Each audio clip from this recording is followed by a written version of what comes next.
tal? Muy buenas tardes, buenas noches, buenas madrugadas, queridos escuchas. Esto es una mesa más de Tiempos Equívocos, la teoría crítica de los márgenes. Y como pueden darse cuenta, el día de hoy estamos de manteles largos. Tenemos un gran invitado, que es Gerardo Ábalos Tenorio, con el cual vamos a estar platicando acerca de su obra más reciente sobre Hegel, que bueno, ya por título así, lacónicamente Hegel. Y bueno, para llevar a cabo esta charla, el día de hoy nos encontramos Jaime Ortega, Aldo Guevara, Gerardo Ábalos y Fernando González. Pues muy bien, pues empezamos, ¿no, Aldo? Sí, pues el profesor Gerardo Ábalos es doctor en ciencia política por la UNAM, profesor investigador de la UAM Xochimilco, tiene varias publicaciones, entre ellas el Leviatán y Behemoth, Figuras de la idea del Estado, del 96, El monarca, el ciudadano y el excluido, hace una crítica de lo político, del 2006, La política del capital, en 2008, y el libro que nos trae hoy a debate, el breve introducción al pensamiento de Hegel, editado por la UAM en el año de 2011. Muy bien. Bueno, pues Gerardo, muchas gracias por aceptar la invitación. Ya teníamos pendiente desde hace tiempo que nos visitaras aquí en Grado Cero. Bueno, lo primero es, la mayoría de los que te conocimos antes de este libro, y como lo acaba de decir Aldo, pues te conocemos sobre todo en otra faceta, que es una faceta más cercana al pensamiento de Marx con respecto al Estado. No exclusivamente, pero hay una centralidad en ese sentido. Y precisamente la pregunta inicial sería, ¿cómo llegaste a Hegel? Se ve que al depositar la confianza en que escribieras este libro, en una colección que además es de la unidad de Iztapalapa, tú trabajas en la unidad Xochimilco, ¿no? Esta es una colección donde hay libros sobre Kant, sobre Descartes, sobre Thomson incluso. Bueno, se ve que reconocen que hay un conocimiento profundo de Hegel de tu parte, ¿no? Entonces quizá nos pudieras explicar por ahí, ¿no? ¿Cómo llegaste a Hegel, ¿no?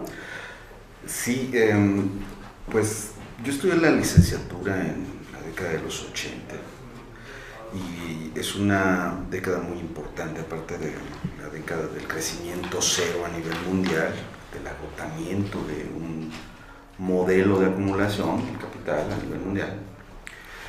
Pues también el socialismo, lo que pasaba por socialismo, pues estaba desmoronando y estaba vinculado a la idea del totalitarismo, de la ausencia de libertad y la negación del individuo. Entonces, por supuesto, nosotros estábamos entusiasmados con la revolución nicaragüense y con la revolución salvadoreña, que era como la cadenita de la estela de la revolución cubana y de la emancipación latinoamericana.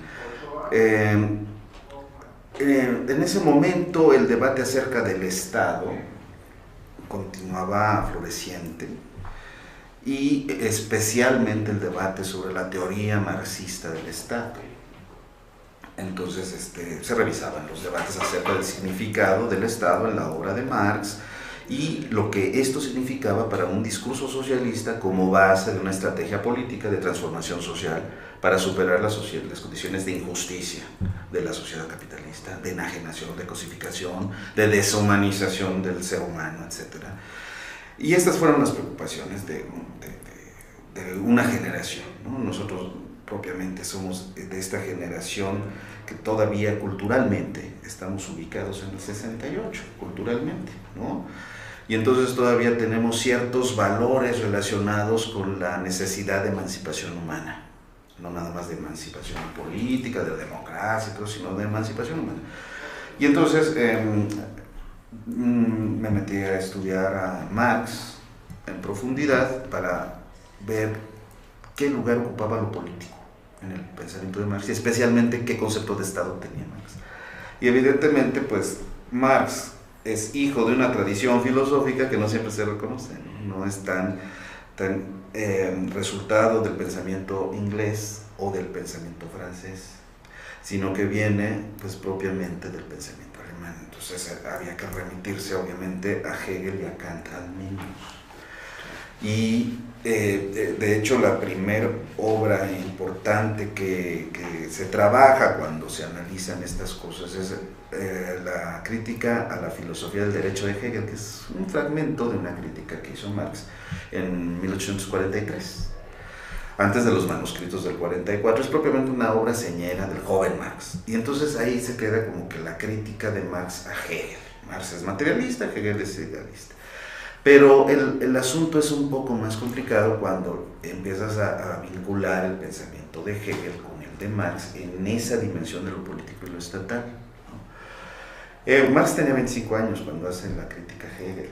Entonces, pues, queda como la inquietud de si realmente absorbió el pensamiento de Hegel y lo está superando, o simplemente le está haciendo una crítica externa, muy influido por Feuerbach, ¿no? Hay que recordar al gran filósofo Feuerbach, que había reiterado una tesis del pensamiento ilustrado, ¿no? Que es la siguiente: Dios no creó al hombre, sino que es el hombre el que crea a Dios por ciertas necesidades sensibles, de las carencias que tiene el hombre, y es el hombre el que crea a Dios a su imagen y semejanza, ¿no? Un poco spinoziano el asunto. Entonces, efectivamente, pues te tienes que remitir ya al pensamiento de Spinoza, de Descartes, de Hobbes, de Rousseau, de Montesquieu, de Kant, de Hegel, etc. Entonces Marx va adquiriendo una dimensión diferente a la que se tiene cuando meramente lo analizas como un ideólogo de un movimiento político. Ya le levantas el estatuto hacia un pensador importantísimo que ha interpretado el espíritu de la humanidad. Pero ¿de quiénes son estas ideas? Pues evidentemente hay que remitirse a Kant y a Hegel. Entonces, pues el escalón que seguía después de dos tesis sobre la teoría política de Marx, pues era Hegel, y una relectura de Marx, pero desde Hegel.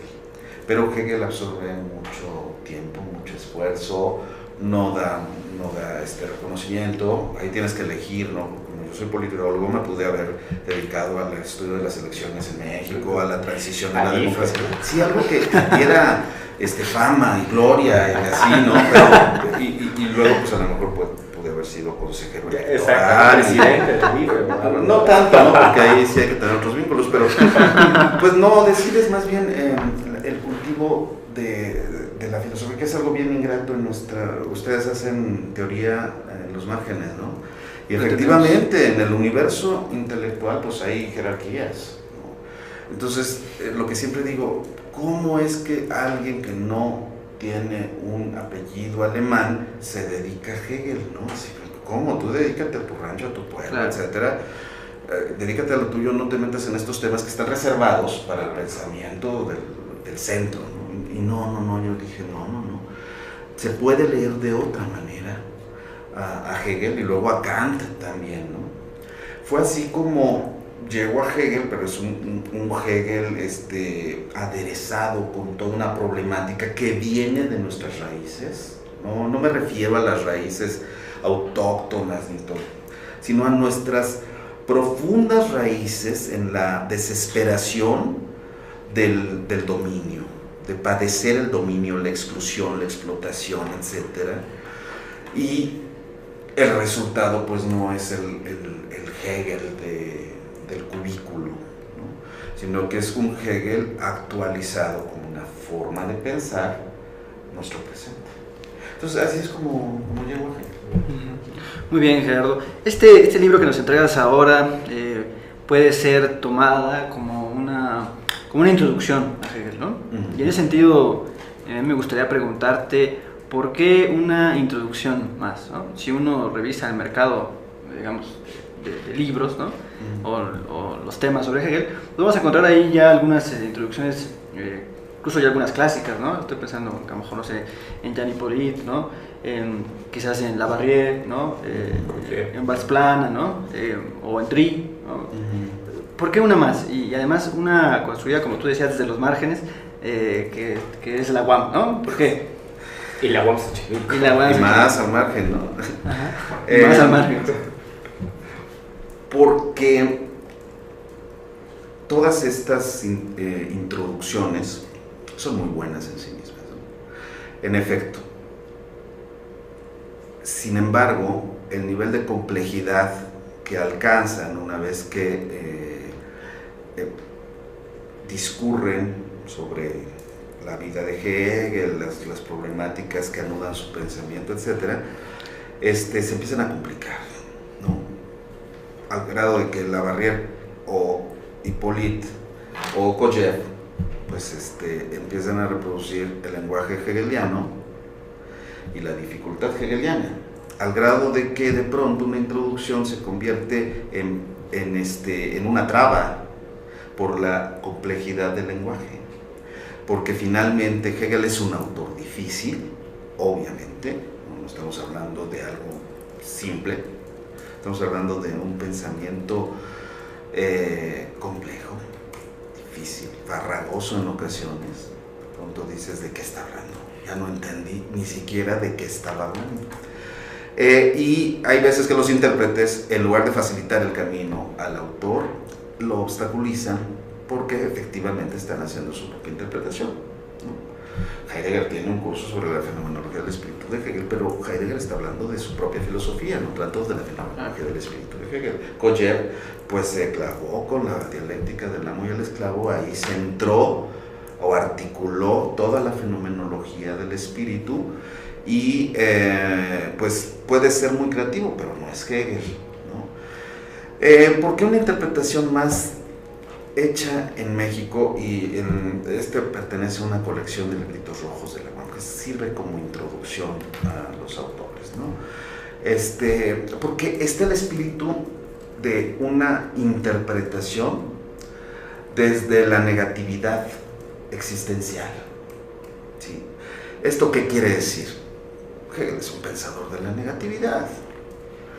Y si quieres al rato hablamos un poco de qué significa esto, porque suena así como muy, muy complicado. Pero es que nosotros, desde la condición del sur, que no es una posición geográfica, también hay que entenderlo hegelianamente, nos toca ver otras cosas de lo que se ve en las interpretaciones convencionales sobre el autor. A nosotros nos sirve más la negatividad existencialmente. Y entonces, finalmente, la colección misma pues está hecha por autores que trabajamos aquí, trabajamos en la UAM, y por la iniciativa esta iniciativa fue de Graciela Lechuga, una académica importante, Foucaultiana. Ella hizo el de Foucault precisamente, pero nos convocó a distintos profesores que trabajamos en la UAM a hacernos cargo de este librito con un formato tal que pudiera ser en 120 cuartillas, pudiera ser capaz de que al lector de esa obra pequeña le dieran ganas de acercarse de manera directa al autor. Entonces es un libro que quiere estimular que los lectores, en un corto tiempo que tienen para invertirla en la lectura de este libro, se sientan estimulados para acercarse al autor mismo y desde ahí pues desarrollar su propia lectura, porque no hay demasiada interpretación propia. Si se fijan, la estructura del texto es muy sencilla, ¿no? Claro. Es vida de Hegel, en qué contexto vivió, cuáles son sus obras principales, qué dice en esas obras, por qué esos nudos argumentativos son importantes, un glosario, una cronología y adelante el autor, y la bibliografía obviamente, ¿no? Con ilustraciones además. Así está diseñada la colección. Ahora, ¿era posible meter la complejidad del pensamiento de Hegel en 120 cuartillas? El fundamento sí. Y además expresarlo en un lenguaje claro y conciso, sí, y la lógica es diferente, ¿no? La lógica de Hegel, para digamos, ponerla en un lenguaje sencillo, accesible, se requiere un esfuerzo monumental. Claro. Que me está esperando en algún otro momento. Aquí solamente señalo de qué trata la lógica, la verdad, ¿no? Porque eso desborda la propia introducción. Por supuesto. Entonces, creo que podemos hacer el esfuerzo desde nuestra condición, ¿no? La Academia Mexicana, hay que reconocerlo, no dirige la discusión mundial, y menos sobre filosofía. Somos colonizados en filosofía, entonces tomamos las discusiones y nosotros somos como comentadores nada más, ¿no? Pero yo creo, sí considero que este tipo de esfuerzos pueden ir abriendo brecha, y entonces las cosas pueden ser diferentes desde una lectura nuestra. Muy bien. Profesor, a mí me interesaría que nos hablara un poco por qué Hegel, a pesar de todas las discusiones que se dan, que generan mitos acerca de Hegel. Generan que es un precursor del totalitarismo, muchos le han dicho el precursor del nazismo, no sé, liberal, eurocéntrico. Exacto, eurocéntrico. Entonces me gustaría un poco que este rescate de Hegel para entender la realidad actual tiene que desmarcarse de esos mitos, ¿no? ¿Hasta qué punto estas discusiones ya han sido rebasadas? Sí, la investigación hegeliana ha continuado, obviamente, en Europa y en Estados Unidos. Los estadounidenses han tomado en serio el pensamiento de Hegel y han desarrollado su estudio minucioso. Por supuesto que a nivel popular sí prevalece esta idea, algo que tú dices, que señalas, del Hegel vinculado con la autocracia, el totalitarismo, el pensamiento único, el absoluto, la divinización del Estado, la estatolatría. Y efectivamente, pues ustedes, por los estudios que desarrollan, evidentemente conocieron esta idea del Hegel eurocéntrico, del Hegel colonialista, del Hegel racista, del Hegel que concibe a los pueblos sin historia como pueblos por tanto inferiores.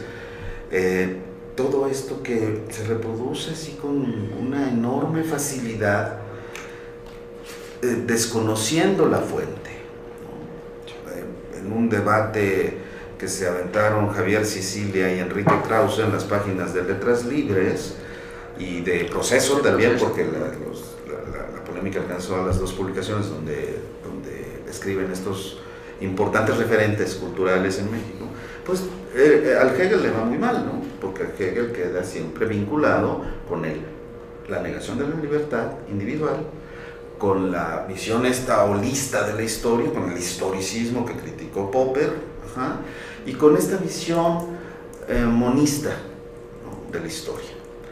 ¿De dónde viene esta interpretación? Viene desde el siglo XIX, desde que Hegel estaba vivo, ya venía esta interpretación reduccionista que pone a Hegel como efectivamente un autor medio místico, autoritario, autocrático, el pensador del absoluto, pero el que de manera más consistente expuso esta visión de Hegel, pues indudablemente fue Karl Popper. Es así como uno de los referentes del liberalismo, o del neoliberalismo, si ustedes ya hacen toda la cadena y llegan a las tesis del neoliberalismo de Hayek, por ejemplo. Caminos de servidumbre está hermanada con La sociedad abierta y sus enemigos, claro, donde Hegel es precisamente ubicado como un autor más de la cadena de los totalitarismos, con menos simpatía que a Platón, ¿no? O sea, finalmente Popper ubica a Platón, a Hegel y a Marx como los que por la manera en que concibieron la filosofía, por la manera en que ubican las ideas y con esta idea del rey filósofo, como los que están fundamentando todas las ideologías políticas autoritarias, porque se basan en una idea de la verdad, ¿no? Entonces, pues Hegel es indudablemente, junto con Marx, uno de estos autores, de acuerdo a esta visión popperiana, que efectivamente estaría pensando en función de una visión autoritaria del mundo, y por lo tanto pues son los verdaderos fundadores ideológicos del totalitarismo, ¿no? ¿Qué importancia le da a las ideas Popper, ¿no? Entonces siempre ya hegelianamente estamos habituados a encontrar la negatividad de toda afirmación. Y entonces esto no lo inventaron los psicoanalistas, ¿no? Esto hay que remitirlo precisamente al pensamiento de Hegel, que nos alerta acerca de la dinámica o de la lógica de las afirmaciones, ¿no? Ya ven que pues, se popularizó esta idea de que para Freud en el inconsciente no hay negación, y que cuidado con lo que niegas porque es lo que realmente te está moviendo, ¿no? Y sí, hay que tener cuidado con lo que niegas. Pero esta idea efectivamente es de estirpe hegeliana. Y entonces se lo podemos aplicar al propio Popper, ¿no? ¿Por qué están preocupados con el totalitarismo? Y entonces te va a salir... Ustedes están liberales. El neoliberalismo. Sí, claro. El neoliberalismo, o sea, el autoritarismo que estamos padeciendo como sistema neoliberal, pues está en la formulación misma del neoliberalismo. Y esto es la venganza de Hegel, ¿no? Todos los que han criticado a Hegel han tenido que caer en sus redes, incluyendo a Foucault. Sí, incluyendo a todos los que han criticado a Hegel, incluyendo esta visión tan arraigada en los estudios latinoamericanos de que Hegel es eurocéntrico y se acabó. Y no, espérate, ¿no?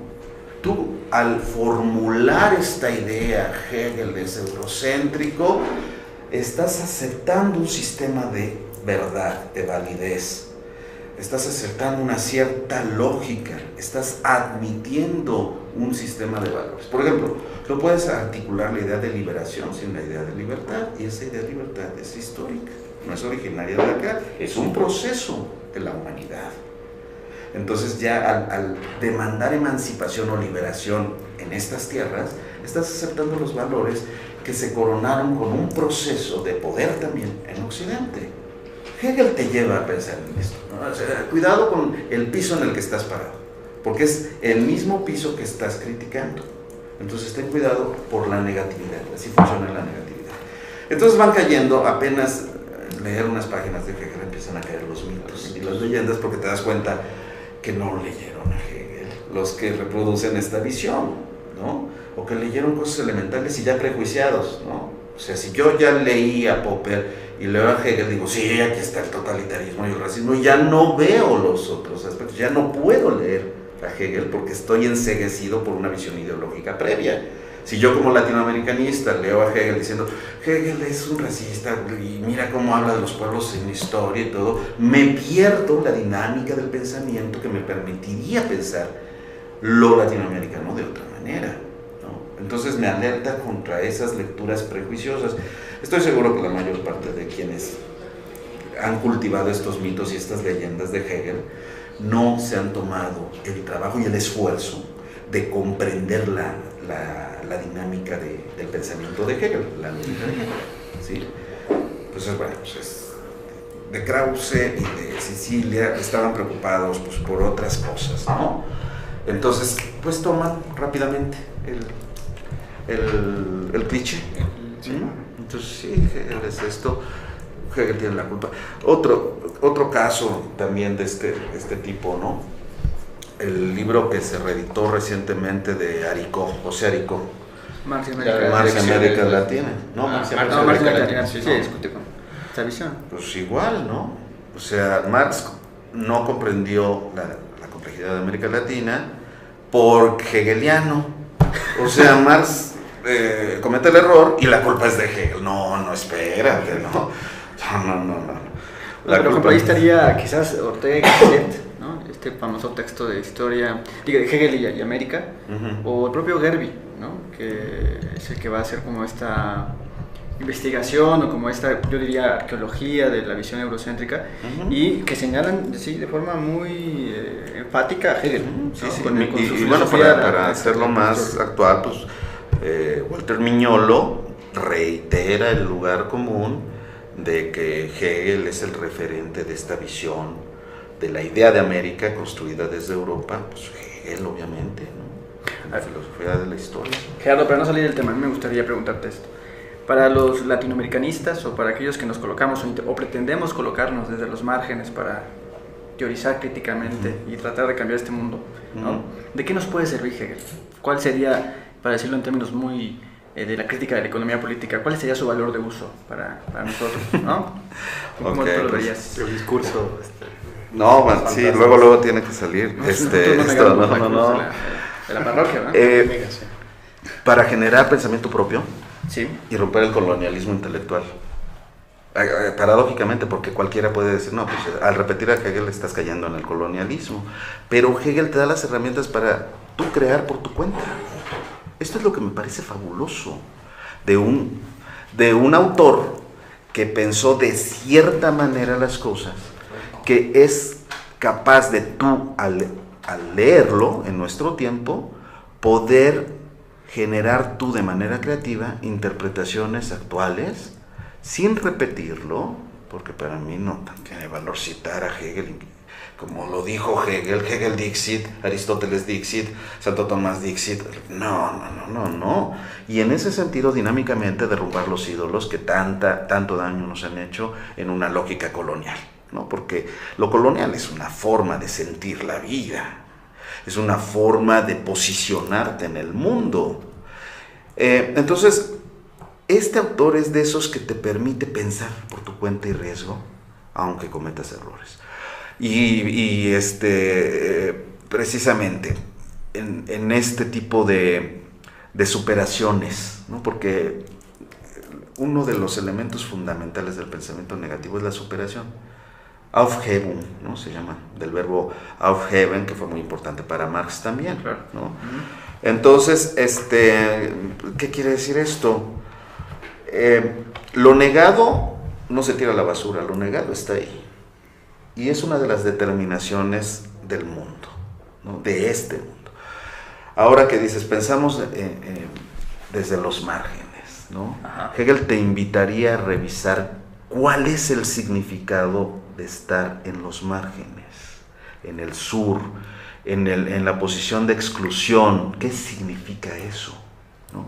Porque evidentemente cuando piensas en el margen, piensas ontológicamente en el ser. Y en consecuencia en el proceso en el que tú estás inmerso y efectivamente te ubica en el margen, ¿no? O sea, yo siempre se los digo a los dependentistas, que todavía por ahí hay algunos, ¿no? Pocos, pero todavía hay, es un peligro de extinción, por supuesto, ya los protegen, pero están, ahí están, y dices, a ver, ¿América Latina realmente coincide con las fronteras nacionales? Hegelianamente, Europa no está en Europa. Europa no está solo en Europa y América Latina no está solo en América Latina. América Latina también está en las riquezas acumuladas durante centenares de años, y que han logrado fortalecer al poder de las empresas transnacionales. Ahí está América Latina. Entonces no coincide solo con la geografía, no, la geografía es un momento de la existencia de la humanidad, no es un hecho natural. La naturaleza está subsumida, superada por el espíritu es todo lo humano, y desde lo humano es que se crean estas categorías, por ejemplo, de centro y periferia, o de ontología, ¿no? Y alteridad. Entonces, el pensamiento hegeliano te permite comprender esta superación desde el espíritu de lo que aparece en la empiria, ¿no? En la empiria pues aparecemos estados nacionales, pero ¿cuándo hemos sido soberanos? Y no tenemos las categorías para entender estos procesos contradictorios. Esto quiere decir pues que el mundo existe en primera instancia y en función del mundo, desde el punto de vista de lo humano, es que se constituyen formaciones ya geográficas que tienen que ver con el concepto de estados nacionales, ¿no?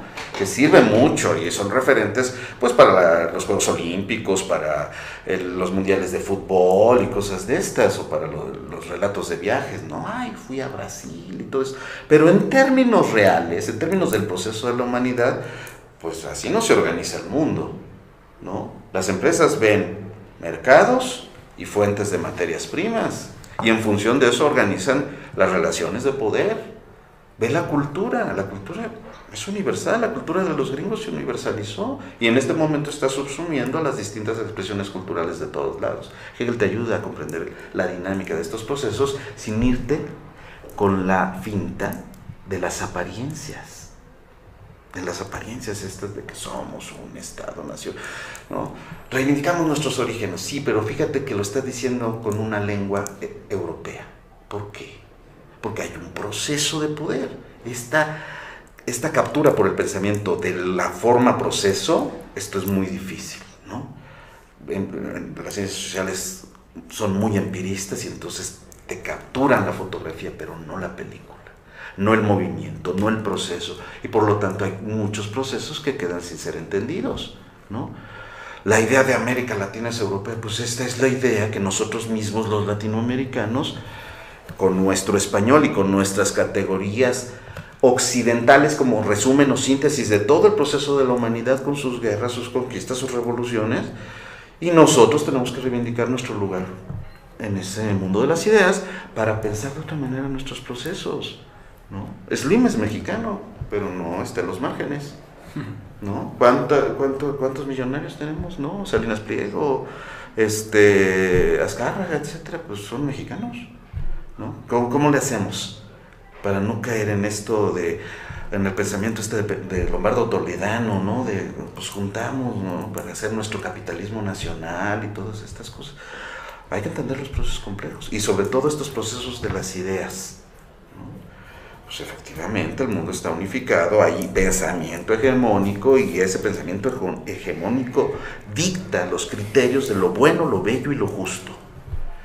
Pues por eso nuestras élites, por eso suceden estos fenómenos, y esto sí hay que decirlo, por eso de pronto los adalides, los defensores, los que más están preocupados por el pensamiento de nuestros orígenes, etcétera, pues son de la élite, son privilegiados, ¿sí? Entonces disfrutan de sus privilegios con su discursito de luchar por la emancipación y todo esto, ¿no? Hay relaciones de poder, hay relaciones de dominio, de exclusión, de explotación.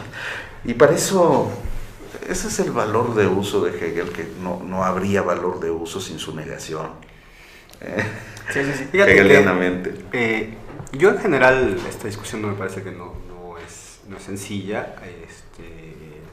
Yerby es un gran hegeliano, por ejemplo, Antonio Yerby, expulsado del Perú, tiene que decir, bueno, igual Hegel desde otra perspectiva, no puedo leer a Hegel no estoy más en Italia, ¿no? Hay otras lecturas en torno a Hegel, América Latina, la de Arico es una, pero te pongo la de Susan Buck-Morss, por ejemplo, ¿no? El impacto de la Revolución Haitiana, no de la Revolución Francesa, que es muy sabido, sino de la Revolución Haitiana, en el proceso de la construcción de la dialéctica amo-esclavo, ¿no? Por ejemplo, ¿no? Me acuerdo mucho de C.L.R. James, un marxista que hace una historia de la Revolución Haitiana también, que tiene un cuaderno de notas sobre la dialéctica, porque ve que ahí hay un problema. Yo creo que el problema en ese sentido y la discusión no es tanto si Hegel, que uno puede buscar los libros, efectivamente, como era de la época, como era en Kant, como era en muchos otros autores, encontrar este tipo de antropologías filosóficas construidas sobre relatos, ¿no? Donde aparecen como perezosos, no sé, ¿no? Uno podría buscar, escarbar, pero no se trata de eso, ¿no? Yo creo que mucha de la discusión, por ejemplo, tú pusiste el nombre de Miñolo, ¿no? Y como Miñolo, a lo mejor muchos más, no es contra Hegel y no es que diga que la gente del sur levanta la mano y entonces es perezosa porque encuentra el alimento. No es esa la discusión. Yo creo que la discusión, y esta es la pregunta, es con respecto al problema de la dialéctica y de la totalidad. Yo creo que si es una discusión, no es si Hegel es, yo creo que sí es eurocéntrico en el sentido de que ve desde Europa. Ve desde Europa y ve desde un lugar de enunciación, ¿no? Capta desde ahí lo que él ve como el proceso histórico, pero ese no es el problema. El problema, me parece, de estas corrientes que tú criticas, es el problema del ataque a la dialéctica, ¿no? Es el ataque a la dialéctica y al concepto de totalidad, ¿no? Yo quisiera que nos hablaras de este problema, ¿no? Del lugar de la dialéctica y del papel de la totalidad en el pensamiento de Hegel. ¿Qué es aún válido en esa... de Hegel pensando eso? Voy a tomar un atajo porque seguir esta discusión implicaría más tiempo, así para señalar de manera muy concreta, pero el atajo que tomo, ¿no?, nos permite entender cuál es el piso en el que nos ubicamos para afirmar algo. Este proceso, o sea, Hegel, más que decirte cómo deben ser las cosas, te dice cómo son. Lo que está ahí ya tiene implicaciones. No pudo haber sido como es si no hay estos procesos superados en esto que vemos como resultado, ¿no? Entonces, este es el problema con los críticos, que no se dan cuenta que están reproduciendo lo que están criticando de Hegel, ¿sí? Lo que está implícito, hay que hacerlo explícito. Y esta es la propuesta de Hegel, hay que hacerlo explícito. Entonces, el atajo precisamente consiste en que nos hagamos conscientes de que de todos modos hay dialéctica, pero cuando no la reconoces, pues te sale el juicio empírico, simple. De todos modos hay totalidad, ¿sí? Cuando tú dices todo es relativo, Hay ¿no? personalidad, claro. Ajá, cuando dices todas las culturas son importantes, ajá, hay que respetar a todos, ¿no? Todos los hombres son iguales, ¿no? Todos los hombres tienen derecho. Bueno, hay un juicio de totalidad. Entonces, en todo discurso hay totalidad. El problema es hacerlo explícito, con todas sus consecuencias. Ajá. El relativismo es insostenible. El multiculturalismo es insostenible. La interculturalidad es insostenible. ¿Por qué? Porque es un discurso que encubre la verdadera imposición de una totalidad totalitaria, ¿no? Somos tolerantes, ¿no? Sí, pero ¿cuál es el horizonte de subsunción de los muchos en el uno? Y siempre hay este proceso para postular algo.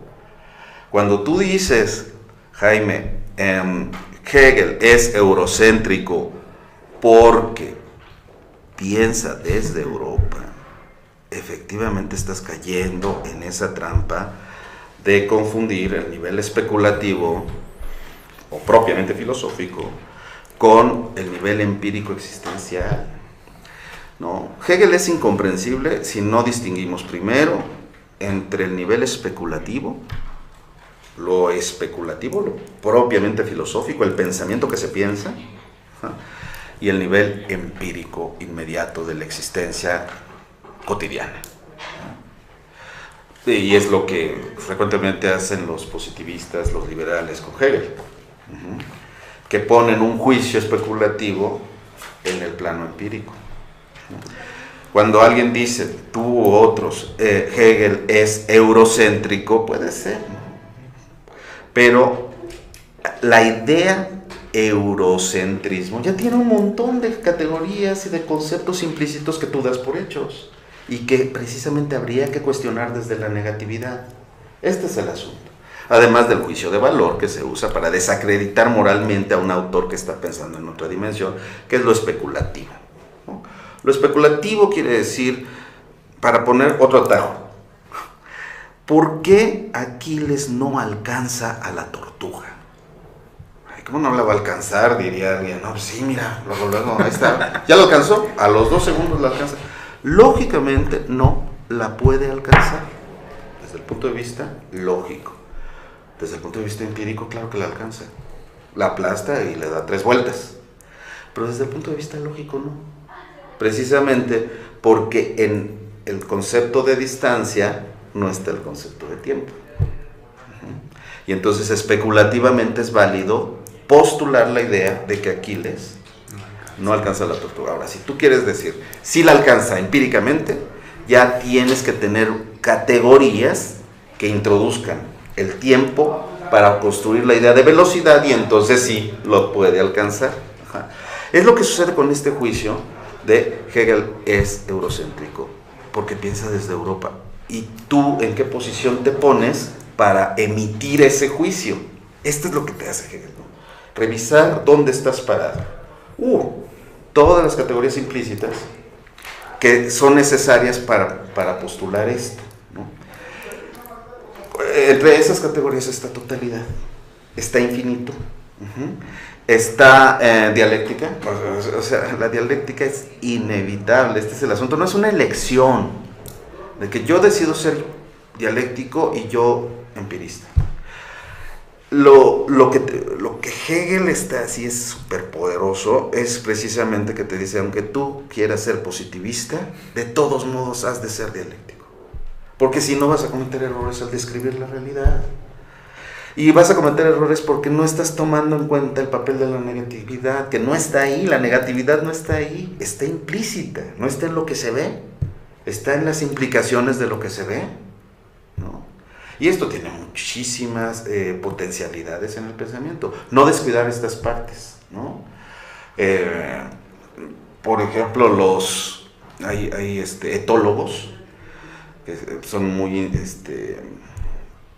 insidiosos en las ciencias sociales, porque pues estudian el comportamiento de los animales y de ahí lo generalizan, y ya ves que está de moda el animalismo, el ecologismo, el vegetarianismo. ¿Por qué no ves? No, a todo. O sea, es así como, ¿no? Por el libro que traía hace rato.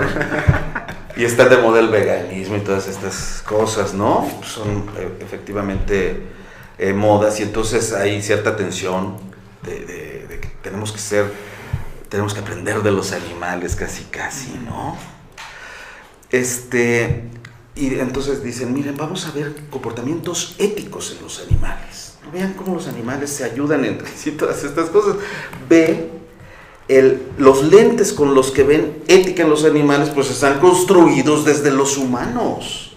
Y entonces, pues, lo que alcanzan a ver lo interpretan, pues desde los seres humanos. No hay ética en los animales. ¿Cómo va a haber ética entre los animales? No. La ética analiza comportamientos humanos, y solamente humanos, porque somos los únicos capaces de actuar no en función de los instintos, sino en función de un razonamiento que, bien conducido, te puede llevar al bien. Y estos conceptos no se ven. ¿Dónde se ve el concepto de bien? ¿Dónde está el espacio? ¿Dónde está el tiempo? Pues lo verdaderamente fundador de nuestra experiencia no se ve. Entonces necesitamos una filosofía que nos informe acerca de este universo de cosas invisibles, pero que están haciéndose presentes, ¿no? Que están existiendo. Ahí están, el Dasein, ¿no? Ahí están los entes, es un universo que vemos, pero lo que no vemos es el verdadero sustento. Por eso la filosofía de la negatividad nos puede llevar a cavar más profundo en las razones verdaderas que nos llevan a una determinada situación. O sea, efectivamente, ahí está en la totalidad. Los liberales asumen la totalidad, pero no lo asumen de manera consciente. Algunos sí, y entonces lo encubren, ¿no? Ya te dije, el discurso de los demócratas es así, ¿no?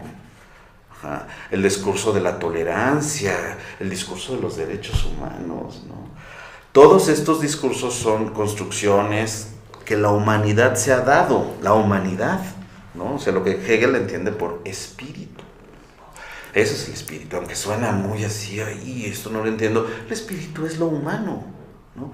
No hay que hacerse tantas bolas. Hegel no está hablando así de algo que verdaderamente ningún hombre puede entender. No, está hablando de cosas que nos afectan de manera cotidiana. Solamente te advierte, cuidado, te estás parando en el piso de la totalidad y no lo estás haciendo explícito, ¿no? Como le sucede a todos los antitotalitarios, ¿no? A todos. Resulta que si analizas el discurso de los antitotalitarios, pues ellos mismos están postulando el totalitarismo, ¿no?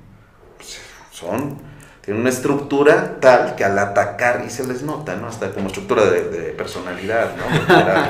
Atacan fervientemente al relativismo, ¿no?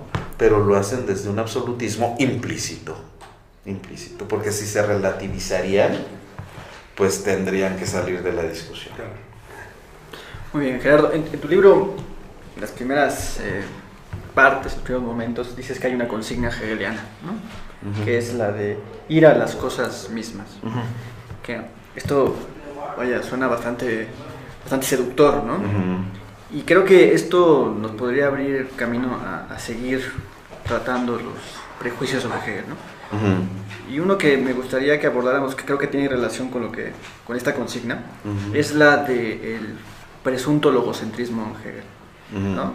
Esta idea de una adoración ahí a la razón, ¿no? Que no sería propia de Hegel, sino quizás de todos los ilustrados, ¿no?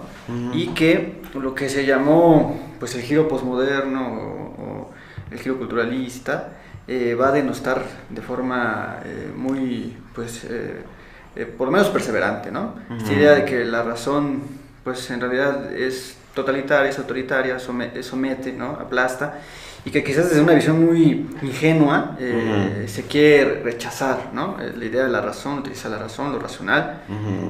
Y bueno, esa es como una de las palestras de donde se quiere denostar y tirar a Hegel, ¿no? ¿Cómo podríamos desmistificar, quitar el velo de este? No, pues imagínate, en tiempos posmodernos son casi sinónimo de tiempos anti-hegelianos, ¿no? O sea, ¿cómo? ¿No? ¿Cómo el totalitarismo de la razón genera monstruos, la razón te lleva al totalitarismo, etcétera? Pues, ¿cómo desmontarlo? Develando la naturaleza contradictoria del discurso posmoderno y todo lo que ha dado lugar, ¿no? Por ejemplo, la crítica a la razón pues tiene que ser racional, ¿no? Entonces acuden a la razón para convencer. El propio Nietzsche, ¿no?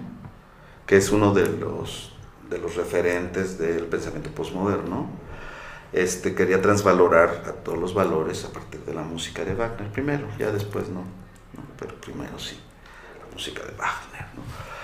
Pero pues tuvo que escribir libros para darnos a conocer eso y enseñar argumentos racionales y hacerse, contradictoriamente a lo que él quería, hacerse siervo de la razón para podernos convencer de que era necesario transvalorar los valores para seguir siendo humanos, ¿no? Entonces son contradictorios, siempre el discurso posmoderno es contradictorio, pero está de moda, pues es padre, ¿no? Los animalistas son antiespecistas, ¿no? Y tienen que formular un discurso que lo entiendan las demás personas, ¿no? De manera racional, ¿no? Entonces pues es insuperable el asunto, ¿no? Claro que esto tiene cierta intención. Si tú desacreditas la razón, pues ya todo se vale. Y si al ser humano le quitas la fuerza de la razón, pues entonces ya vuelve el estado de guerra de todos contra todos de Hobbes, ¿no? Ya el mundo de los lobos. Entonces el referente de la razón, él, inevitablemente todos aquellos que emitan un pensamiento, no caen, sino que se asientan en la razón. Pueden ser trágicos y lo que sea, como los frankfurtianos, pero no pueden dejar de reivindicar la razón, aunque sea la razón dialógica, aunque sea esto. Ahora, ir a las cosas mismas, pues es que en gran parte la originalidad de Hegel está ubicada frente a Kant. Ahora hay un intento de kantianizar a Hegel, ¿no? Es decir, pues hacerlo como mucho más proclive a que el sistema normativo de una sociedad esté fundamentado en el consenso racional, ¿ah? Y que esta parte de sistema, esta parte de estructura, esta parte que no está en la voluntad de los sujetos, quede aminorada o eclipsada. Ese es kantianizar a Hegel, porque conviene al discurso republicano y demócrata. Kant. En cambio, Hegel te dice, no, la sociedad tiene una estructura independiente del individuo y además por encima del individuo. El individuo es un resultado de la sociedad. Y la sociedad, pues la sociedad no es la población. La sociedad es el orden simbólico que está por encima del individuo y penetra en el individuo y le dice lo que piense, lo que sienta, lo que desee, lo que hace. Y tiene su dinámica propia. Para decirlo de manera marxiana, de Marx, ¿no? La sociedad pues es esa entidad que enajena al individuo, le succiona sus cualidades de ser humano y se le convierte en un ente hostil, ajeno, extraño, que sin embargo es lo que lo constituye, pero tiene su dinámica propia. Que es una condición de nuestra tragedia, ¿no? Si nos morimos mañana, no pasa nada. Bueno, a lo mejor nuestra familia nos van a llorar un poco, pero no pasa nada. El sistema va a continuar, ¿sí? Esto es lo que dice Hegel acerca de la guerra, por ejemplo, ¿no? Acerca del individuo, que son los temas polémicos de Hegel, que no le entramos y quizá no le vayamos a entrar, pero son los temas polémicos. ¡Ay! Hegel era guerrerista. Perdón, pero es que es la humanidad la que ha hecho todo a base de guerras, ¿no? Y revoluciones y la vía pacífica, pues eso, en fin, o sea, es una forma de ilusionarse de que las cosas pueden ser menos violentas, pero pues ahí está la historia. No es Hegel el que sea guerrerista, es que la humanidad ha hecho de la guerra una forma de vivir humanamente, porque la guerra no es el reino de los animales, ¿no? La guerra, para ganar la guerra se necesita la condensación del pensamiento, de la técnica, de la ciencia, y gana el que tenga mayor acumulación y monopolización de estos conocimientos, ¿no? No gana el más heroico, por cierto. Y eso es Hegel, ¿no? O sea, Hegel es realista. En ese sentido también es heredero de toda la tradición realista de Tucídides hasta Maquiavelo. Y dice, no, a ver, antes de decir cómo deben ser las cosas, entendamos por qué las cosas son como son, ¿no? A ver, que los pacifistas le digan a los Estados Unidos, ¿no? Que se desarmen con acciones efectivas y capaz que se tienen que armar también, ¿no? Para que no tengan nada. Entonces el pacifismo también tiene como discurso estas cuestiones. Ir a las cosas mismas significa una actitud epistémica de mucho valor. No darle vuelta con la ideología, ¿no? Sino a ver las cosas. Ir a las cosas mismas, no desde Kant, desde el nivel trascendente, no desde el deber ser acá. Ir a las cosas mismas con todas las implicaciones conceptuales de lo que estás diciendo. Pues un poco me gustaría, profesor, si ya mencionó dos ideas fundamentales en la obra dos conceptos fundamentales en la obra de Hegel, totalidad y dialéctica. A partir... Él eludió. A partir de esos dos conceptos me gustaría que abundara en la relación existente entre Marx y Hegel. Sí. Tema obligado para este programa. Sí, claro.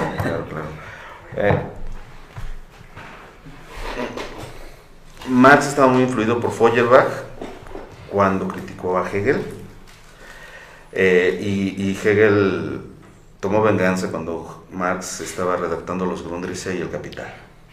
Entonces, por una fortuna, por una cuestión así de suerte, llegaron unos ejemplares de la lógica de Hegel cuando Marx estaba redactando los Grundrisse, y entonces ahí se le iluminó y vio que el valor tenía este movimiento, la forma valor tenía este movimiento que se podría describir adecuadamente sobre la base de la lógica de Hegel. Y entonces, sin embargo, Marx quería seguir siendo materialista en ese sentido muy elemental, de partir del ser humano en cuanto cuerpo, sufriente, sintiente, con necesidades materiales, y como que esto se traduce después en intereses materiales. Y sí, hay un problema, ¿no? Que podría ser muy, muy interesante, una lectura desde Hegel, que se ha hecho, ¿no? Desde Hegel, del movimiento de la crítica de la economía política. Porque entonces la forma valor, pues resulta que no tiene que ver con esa materialidad burda, digamos, de lo sensitivo, ¿no? La materia generalmente así le ubicamos como esto, ¿no? Sino con los procesos simbólicos, lingüísticos, constitutivos de la verdadera humanidad del ser humano. Y entonces podría ser mucho más penetrante la interpretación acerca del capital, no como un conjunto de cosas, ¿no? O dinero, o la economía. No. De hecho, la concepción de que la economía está acá y la política está acá y la religión está acá y lo jurídico está acá, esa es una concepción ya construida, ¿sí?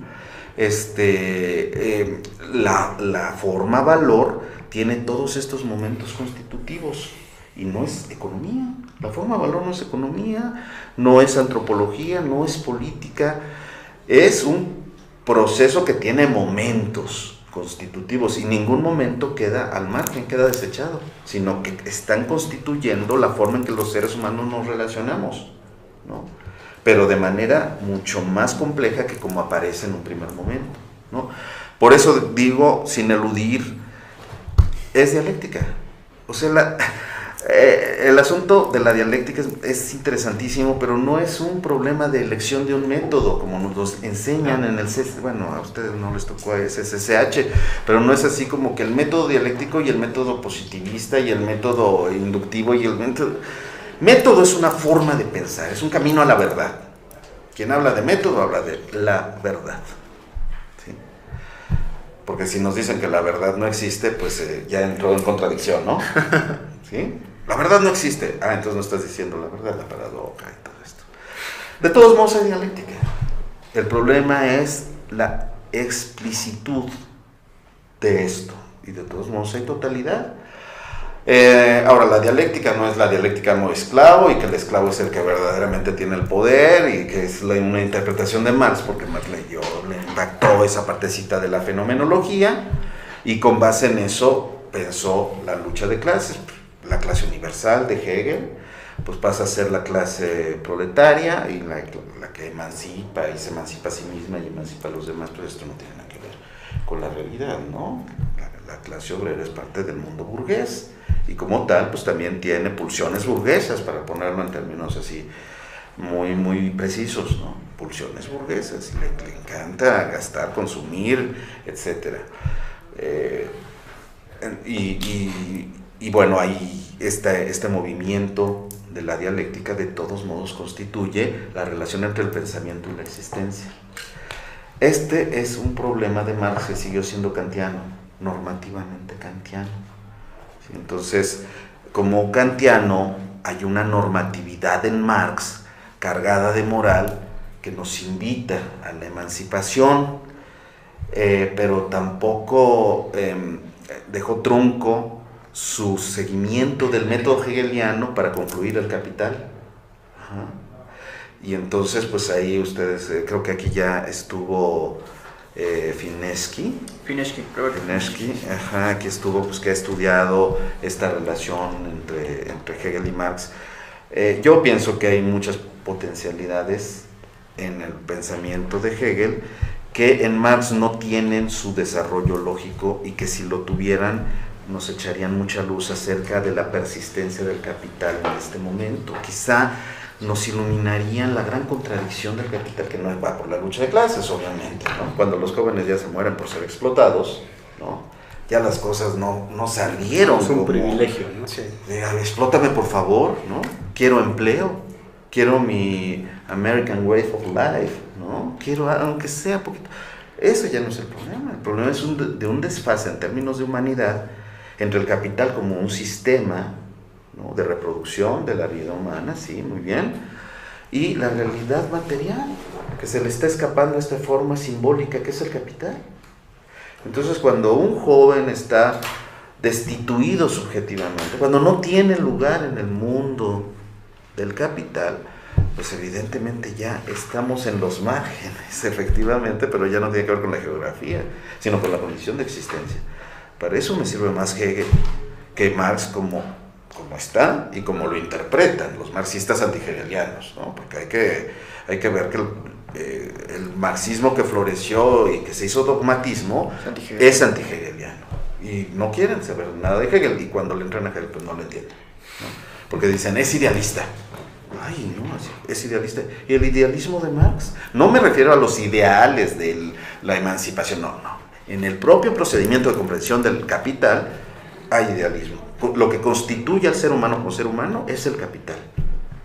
Eso es idealismo. Es idealismo. La noción de abstracción real, sin la cual no se puede constituir la idea de mercancía, es idealismo. La mercancía, el dinero, el valor, el capital mismo son procesos que el idealismo ubica precisamente como los que forman a la materia. La forma a la materia. El idealismo trascendental de Kant es la forma es más importante que la materia, ¿no? Hasta el sufrimiento mismo depende de las ideas, no es abstracto, depende de las ideas. ¿Quién pone la idea de lo bello? Y entonces a la gente le va a parecer bello algo y feo otra cosa. De lo justo, de lo bueno, de lo malo, ¿no? Y eso constituye simbólicamente al sujeto. Eso es lo que lleva a la materia a ser lo que es. ¿Cuál materialismo? No. Fíjate, ahorita pensando en esto que decías de los marxismos anti-hegelianos, ¿no? Me viene a la mente Negri, por ejemplo, ¿no? El Tusser, por supuesto, que son más bien como una beta spinociana, distinta. Hay un tema que tú en la última parte de tu libro, que quizás sea la más interesante en términos prácticos, de hecho le llamas así, la filosofía práctica, ¿no? En la que tú has insistido, porque has estudiado de mucho tiempo el problema del Estado, ¿no? Creo que hay un texto tuyo en Argumentos que se llama La actualidad del concepto de Estado en Hegel, ¿no? Un número no muy viejo. Este es un problema fundamental en la lectura marxista, ¿no? El problema del Estado. Y tú dices la actualidad del concepto de Estado en Hegel. Entonces, ¿cómo le entramos ahí? Porque claro, pues ya quedó despachado para los marxistas, quedó despachado con aquel texto juvenil de Marx, en la crítica a la filosofía del derecho, ¿no? Y esto tiene que ver, por ejemplo, me acuerdo mucho de Bobbio, cuando decía Bobbio, Marx se mete con Hegel a discutir el Estado. ¿Pero por qué se mete con Hegel? Que se meta con Locke, ¿no? Que se meta con Hobbes, ¿no? Que se meta con los... Entonces, ¿por qué el Estado en Hegel? ¿Por qué vuelves tú y dices, insistes? Porque además es un lenguaje complicado, no en el sentido especulativo de la religión de Dios, sino por el sentido de la eticidad, ¿no? Por el sentido de las corporaciones, por el sentido de lo monárquico, que Hegel lo está pensando, y aún así tú insistes, hay aquí una beta que hay que sostener, ¿no? Yo creo que esa sería una buena... un buen reto, porque yo cuando leí esta parte, puedo entender lo de la eticidad, las corporaciones, la democracia de las corporaciones, la forma en que se ejercen, y de repente cuando le salte uno lo de la monarquía, dice, híjole, bueno, estamos en otro tiempo, estamos en otro momento, ¿no? Pero sin embargo tú sustentas el argumento de la validez de la concepción de Estado en Hegel. Entonces, sí, me parece importantísimo eso. Sí, de hecho... Este es así como un libro pues introductorio, como elemental, que se ubica en una colección con esas características. Estoy preparando uno sobre la actualidad de Hegel y efectivamente uno de los capítulos tiene que ver con la actualidad del concepto de Estado de Hegel. O sea, estoy diciendo, no pertenece al siglo XIX, no pertenece al siglo XX. El concepto de Estado de Hegel es actual, es vigente, nos sirve. Y es muy sencillo, porque para Hegel el Estado es un proceso que cohesiona al ser humano con sus semejantes y al mismo tiempo le plantea los términos de sus conflictos, ¿no? El Estado es consenso y conflicto al mismo tiempo, en el mismo proceso. Ahora, el Estado no está por allá afuera. Es una visión cosificante, mercantil, del Estado. No es casual.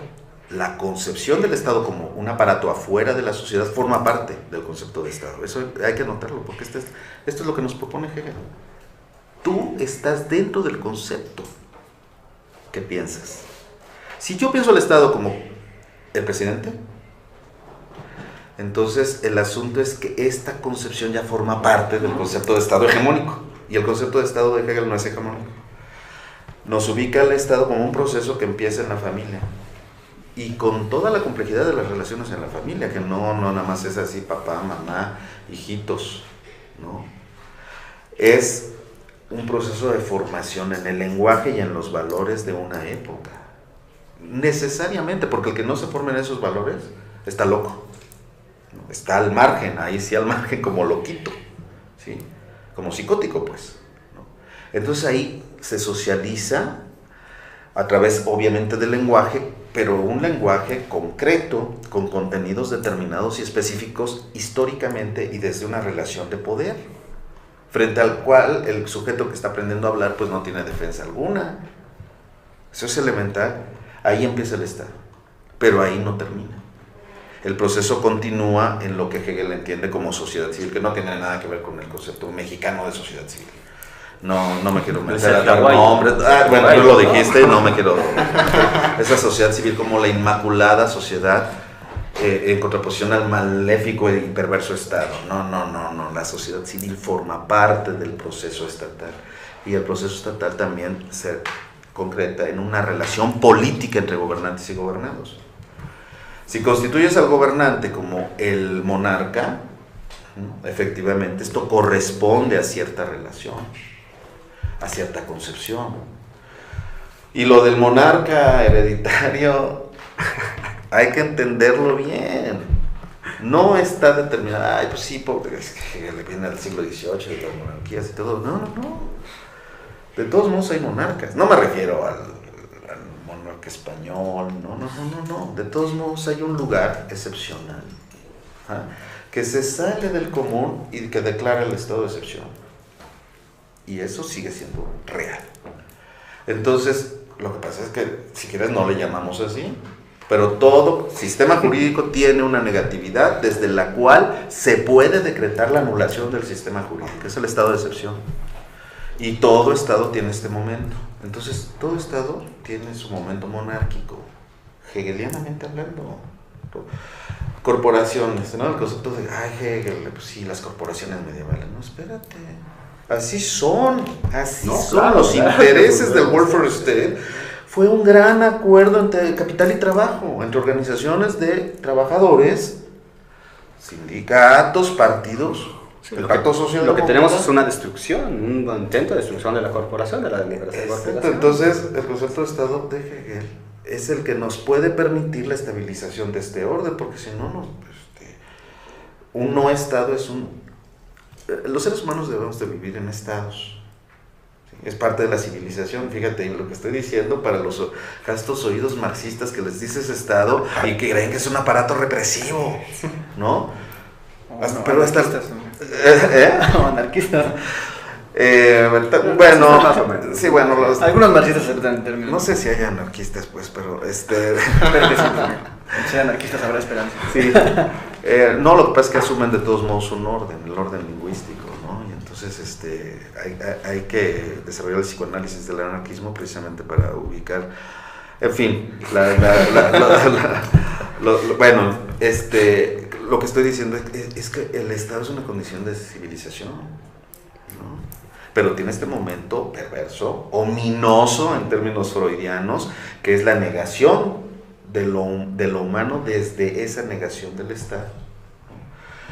Yo estoy sosteniendo, pero eso puede ser objeto de otra charla, que el Estado mexicano se encuentra en proceso de disolución, ¿no? Obviamente para los oídos marxistas esto dicen, no, ¿cómo crees? Pues si ahí está el aparato represivo del maldito Estado, ¿no? Ahí está el Estado, instrumento de la clase dominante, lo dijo Marx en el manifiesto. Entonces, todo esto es insostenible, evidentemente, porque el Estado efectivamente es un proceso que está arraigado en la formación de los valores con los que nos movemos los seres humanos.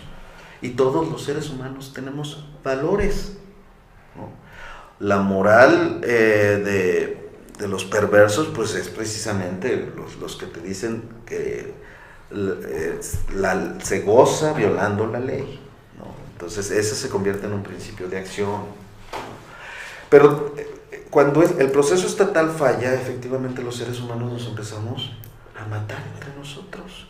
No hay cohesión, no hay proceso de hermanamiento, de conciliación y de perdón, que debe de existir. Es que de todos modos existe como momento de la constitución de la sociedad, de todos modos existe. Esto es lo que te lleva a pensar Hegel, ¿no? bueno, los marxistas anti-hegelianos son más, digamos, ¿no? Pero también, afortunadamente, hay marxistas hegelianos que extrayeron de esta síntesis Marx-Hegel lecciones importantes para comprender este desfase entre lo humano desde el punto de vista material y lo humano desde el punto de vista formal, que es el capital. Entonces, esta es la crisis verdadera, ¿no? Sí, puede ser interpretada como la crisis del valor de uso y el valor de cambio. Lo que pasa es que la forma no está atrapando a lo material de la población, y entonces pues está quedando fuera millones de personas. ¿Qué va a pasar con ellos? ¿Dónde está la clase universal que racionaliza el cambio social para que se incorpore al excluido, como gran problema de nuestro tiempo?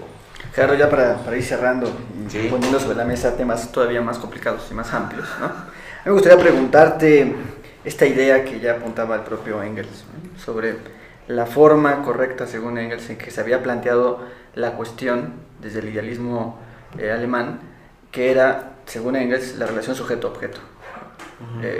Esta misma idea la va a recuperar, quizás bajo otros términos, el propio Ernst Bloch, que yo lo contaría entre los marxistas hegelianos, ¿no? Su obra se llama Sujeto-Objeto, ¿no? Evidentemente, y pues el propio Lukács, ¿no? Que quizás también será otro de los que va a poner el acento en Hegel, ¿no? Esta obra que todo el mundo conoce, que se llama El joven Hegel, ¿no? En el que vuelve a repetir esta idea de que uno de los grandes logros de Hegel fue haber planteado el problema en términos correctos, que es la relación sujeto-objeto. Entonces, en ese sentido, Gerardo, ¿qué podríamos decir sobre esa relación sujeto-objeto y por qué sería el planteamiento correcto? Sí, ahí el problema está en el guioncito, ¿no? Sujeto, guión, objeto, que si los pegamos como estamos pegaditos nosotros así, pero no por eso va a devenir uno en otro, porque la dialéctica, pues es cuando justamente, no es el yin-yang, Qué bueno. no es la reciprocidad, ¿no? Como se decía en los 70, ¿no? Esto es dialéctico porque A influye a B y B influye a A. Entonces los dos, ¿no? Los dos entramos en una relación dialéctica amorosa, ¿no? Así. No, la dialéctica hegeliana incluye evidentemente la doble negación, ¿ajá? Lo cual hace que el sujeto devenga objeto. Y esto entonces hace que debamos concebir los procesos dialécticamente, ajá, con esto implícito, con el objeto implícito en el sujeto. No se puede constituir el sujeto como algo aparte del objeto, ¿no? El sujeto deviene objeto, el objeto deviene sujeto, pero no son estáticos nunca. Nunca son estáticos. Entonces esto, como lo graficas, es como el título del libro de Bloch, ¿no? El sujeto-objeto, el pensamiento de Hegel. Pero Bloch es un crítico de Hegel, ¿no? Frente a Marx, pues él está del lado de Marx. Hegeliano en parte, ¿no? Porque la cuestión de la utopía no tiene que ver con Hegel. Y la esperanza, pues tampoco, ¿no? Es muy bonito, es gratificante, es así, padrísimo. Ay, nos vamos a hermanar en algún momento, pero no, eso no tiene que ver con Hegel, ¿no? Hegel te lleva realistamente a las razones por las cuales esa utopía no tiene visos de inspirar la construcción de la realidad. No, eso, la utopía es anti-hegeliana, ¿no? Y luego las utopías posibles, pues ya ahí sí quién sabe qué será, ¿no? No entiendo muy bien eso, pero no, Hegel te dice, a ver, primero expliquemos por qué no ha sido posible ese mundo tan bonito en que todos seamos hermanos y todos nos queramos muchísimo. Sí, es bien padre, ¿no? Es súper fraternal, amoroso, etcétera. ¿Por qué no ha sido esto? Y ya después, si quieren, podemos creer en lo que sea, pero a ver, hay una teología en Hegel, una teología poderosísima que además está poniendo de moda, la teología política, ¿no? Se están otra vez percatando de la importancia de la religión como fundadora de los nuevos órdenes. Pues ahí está en Hegel, lo que pasa es que no lo leían.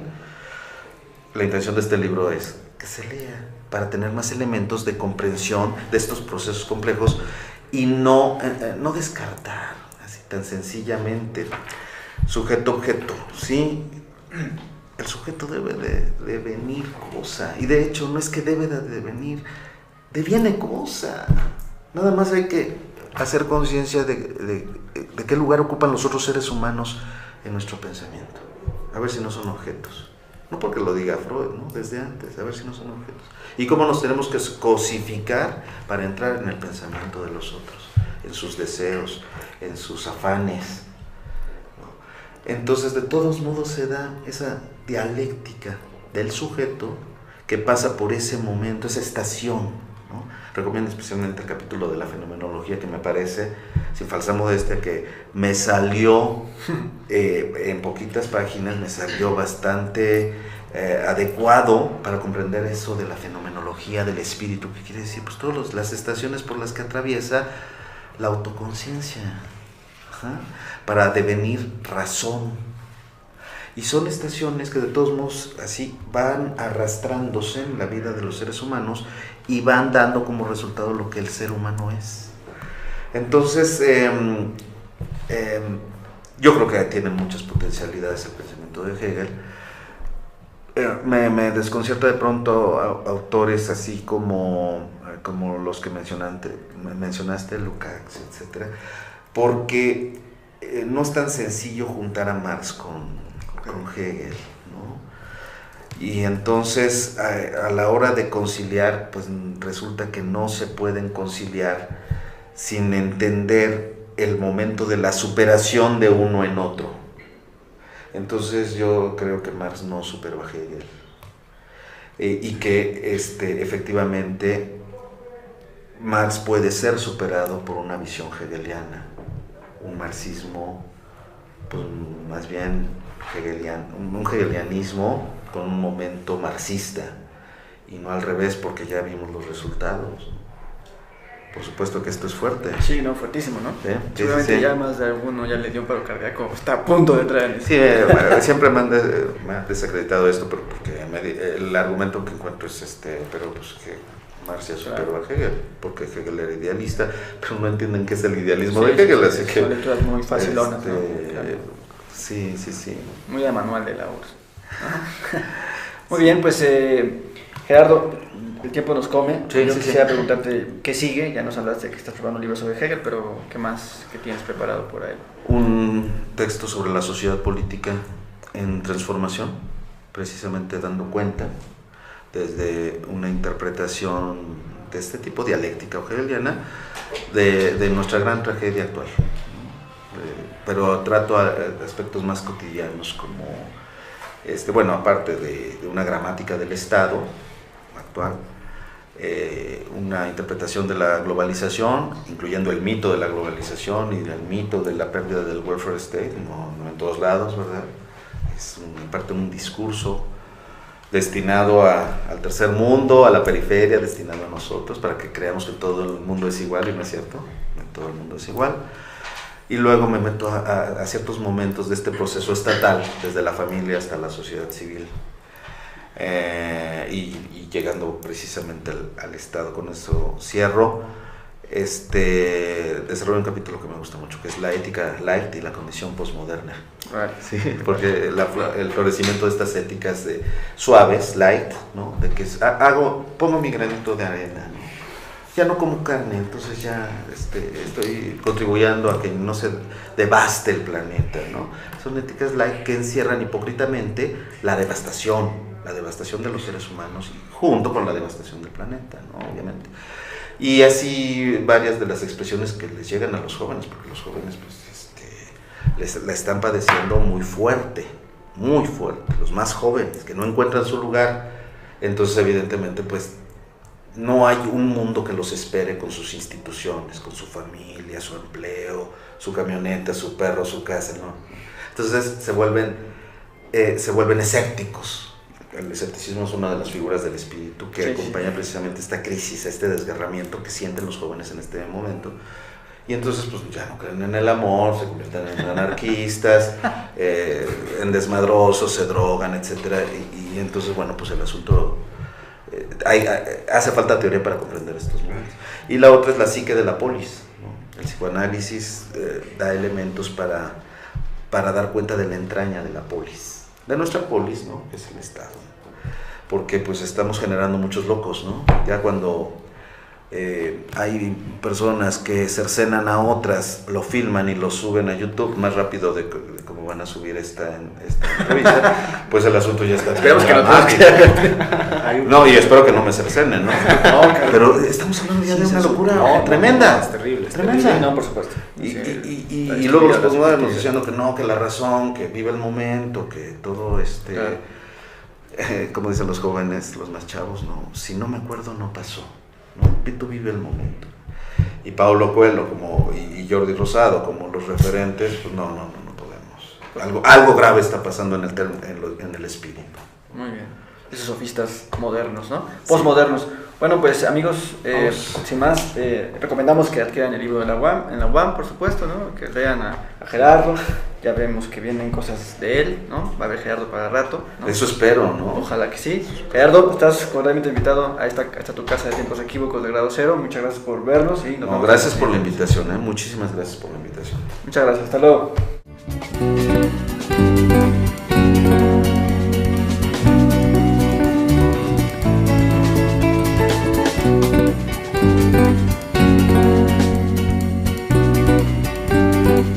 Xochimilco, ¿no? Esta es una colección donde hay libros sobre Kant, sobre Descartes, sobre Thompson incluso.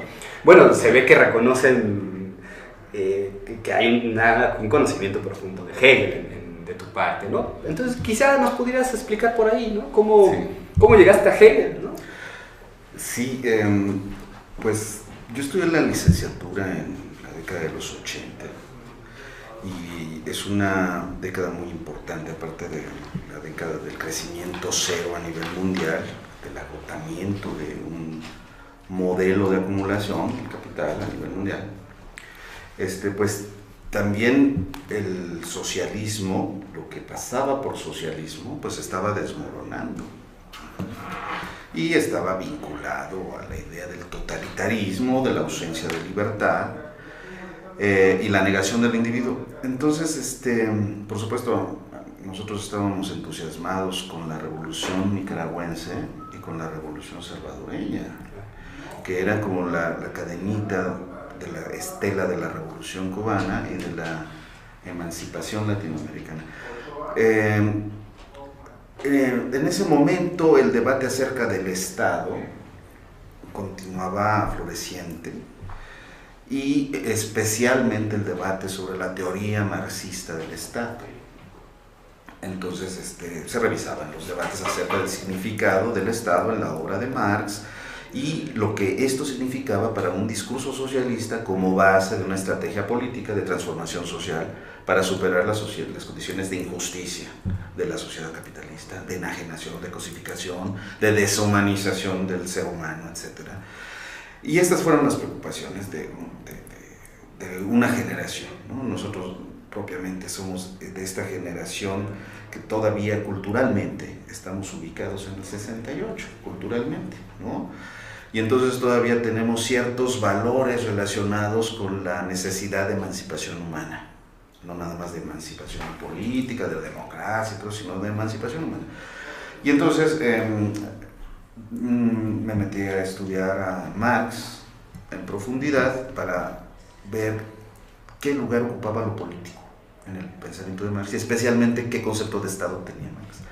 Y evidentemente pues Marx es hijo de una tradición filosófica que no siempre se reconoce, no es tan resultado del pensamiento inglés o del pensamiento francés, sino que viene pues propiamente del pensamiento alemán. Entonces había que remitirse obviamente a Hegel y a Kant al menos.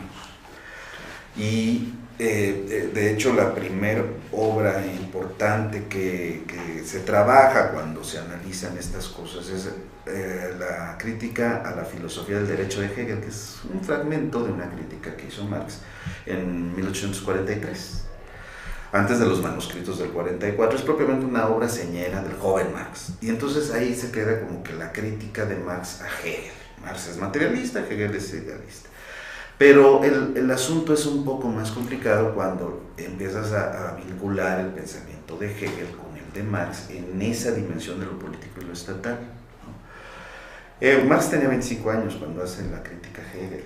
Entonces, pues, queda como la inquietud de si realmente absorbió el pensamiento de Hegel y lo está superando, o simplemente le está haciendo una crítica externa, muy influido por Feuerbach, ¿no? Hay que recordar al gran filósofo Feuerbach, que había reiterado una tesis del pensamiento ilustrado, ¿no? Que es la siguiente: Dios no creó al hombre, sino que es el hombre el que crea a Dios por ciertas necesidades sensibles, de las carencias que tiene el hombre, y es el hombre el que crea a Dios a su imagen y semejanza, ¿no? Un poco spinoziano el asunto. Entonces, efectivamente, pues te tienes que remitir ya al pensamiento de Spinoza, de Descartes, de Hobbes, de Rousseau, de Montesquieu, de Kant, de Hegel, etc. Entonces Marx va adquiriendo una dimensión diferente a la que se tiene cuando meramente lo analizas como un ideólogo de un movimiento político. Ya le levantas el estatuto hacia un pensador importantísimo que ha interpretado el espíritu de la humanidad. Pero ¿de quiénes son estas ideas? Pues evidentemente hay que remitirse a Kant y a Sobre Hegel, vamos a encontrar ahí ya algunas introducciones, incluso ya algunas clásicas, ¿no? Estoy pensando, a lo mejor, no sé, en Jean Hippolyte, ¿no? Quizás en Labarrière, ¿no? En Valsplana, ¿no? O en Drie, ¿no? ¿Por qué una más? Y además una construida, como tú decías, desde los márgenes, que es la UAM, ¿no? ¿Por qué? Y la UAM Xochimilco. Y más al margen, ¿no? Ajá. Más al margen. Porque todas estas introducciones son muy buenas en sí mismas, ¿no? En efecto. Sin embargo, el nivel de complejidad que alcanzan una vez que discurren sobre la vida de Hegel, las problemáticas que anudan su pensamiento, etc., se empiezan a complicar, ¿no? Al grado de que Labarrière o Hippolyte o Kojève pues empiezan a reproducir el lenguaje hegeliano y la dificultad hegeliana, al grado de que de pronto una introducción se convierte en una traba por la complejidad del lenguaje, porque finalmente Hegel es un autor difícil, obviamente, no estamos hablando de algo simple, estamos hablando de un pensamiento complejo, difícil, farragoso en ocasiones. De pronto dices, ¿de qué está hablando? Ya no entendí ni siquiera de qué estaba hablando.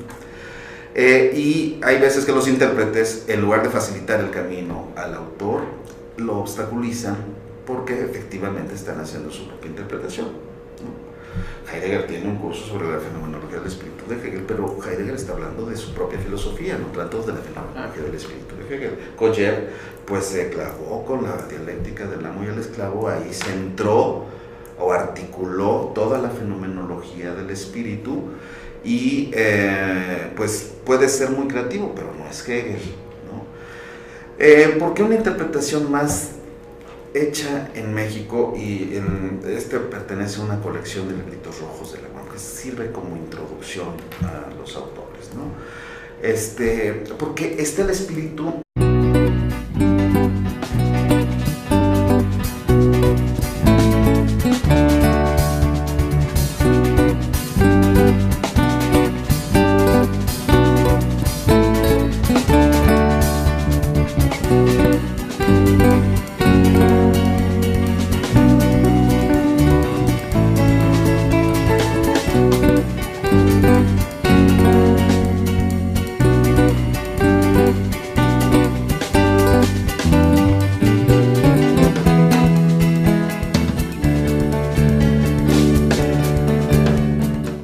¿Qué tal? Muy buenas tardes, buenas noches, buenas madrugadas, queridos podescuchas. Esto es una mesa más de Tiempos Equívocos, la teoría crítica de los márgenes.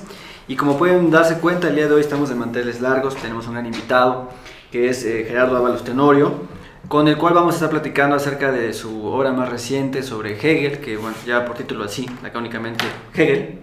Y bueno, para llevar a cabo esta charla el día de hoy nos encontramos Jaime Ortega, Aldo Guevara, Gerardo Ábalos. y Fernando González. Pues muy bien, pues empezamos, ¿no, Aldo? Sí, pues el profesor Gerardo Ábalos es doctor en ciencia política por la UNAM, profesor investigador de la UAM Xochimilco, tiene varias publicaciones, entre ellas el Leviatán y Behemoth, Figuras de la idea del Estado, del 96, El monarca, el ciudadano y el excluido, hace una crítica de lo político, del 2006, La política del capital, en 2008, y el libro que nos trae hoy a debate, el Breve introducción al pensamiento de Hegel, editado por la UAM en el año de 2011.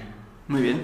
Bueno, pues Gerardo, muchas gracias por aceptar la invitación. Ya teníamos pendiente desde hace tiempo que nos visitaras aquí en Grado Cero. Bueno, lo primero es, la mayoría de los que te conocimos antes de este libro, y como lo acaba de decir Aldo, pues te conocemos sobre todo en otra faceta, que es una faceta más cercana al pensamiento de Marx con respecto al Estado. No exclusivamente, pero hay una centralidad en ese sentido. Y precisamente la pregunta inicial sería, ¿cómo llegaste a Hegel? Se ve que al depositar la confianza en que escribieras este libro, en una colección que además es de la Unidad de Iztapalapa. Entonces, pues el escalón que seguía después de dos tesis sobre la teoría política de Marx, pues era Hegel. Y una relectura de Marx, pero desde Hegel. Pero Hegel absorbe mucho tiempo, mucho esfuerzo, no da reconocimiento. Ahí tienes que elegir, ¿no? Como yo soy politólogo, me pude haber dedicado al estudio de las elecciones en México, a la transición a la democracia. Sí, algo que diera fama y gloria y así, ¿no? Pero, y luego, pues a lo mejor pude haber sido consejero electoral. No tanto, ¿no? Porque ahí sí hay que tener otros vínculos, pero pues no, decides más bien el cultivo de la filosofía, que es algo bien ingrato en ustedes hacen teoría en los márgenes, ¿no? Y efectivamente en el universo intelectual pues hay jerarquías, ¿no? Entonces, lo que siempre digo, ¿cómo es que alguien que no tiene un apellido alemán se dedica a Hegel, ¿no? ¿Cómo? Tú dedícate a tu rancho, a tu pueblo, claro, etcétera.